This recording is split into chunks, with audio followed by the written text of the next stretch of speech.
দেশজুড়ে টানা বৃষ্টিতে বাড়ছে জলাবদ্ধতা, ফুলে ফেঁপে উঠছে নদ নদী।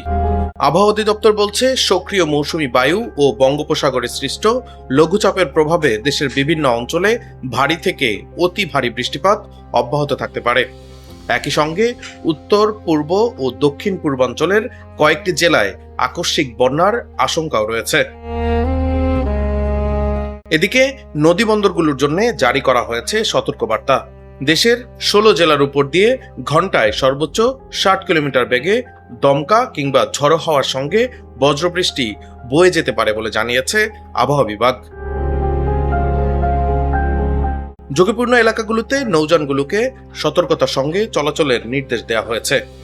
ভারী বৃষ্টির কারণে নিচু এলাকায় জলাবদ্ধতা, পাহাড়ি অঞ্চলে ভূমিধস এবং উজানের ঢলে আকস্মিক বন্যার ঝুঁকি বেড়েছে।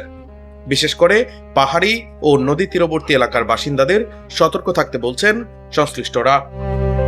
আবহাওয়াবিদরা বলছেন, আগামী কয়েকদিন দেশের বিভিন্ন অঞ্চলে বৃষ্টির এই প্রবণতা অব্যাহত থাকতে পারে। তাই অপ্রয়োজনীয় ভ্রমণ এড়িয়ে চলা, বজ্রপাতের সময় খোলা জায়গায় অবস্থান না করা এবং স্থানীয় প্রশাসনের নির্দেশনা মেনে চলার পরামর্শ দেওয়া হয়েছে। ডেস্ক রিপোর্ট, দৈনিক ডেস্টিনি।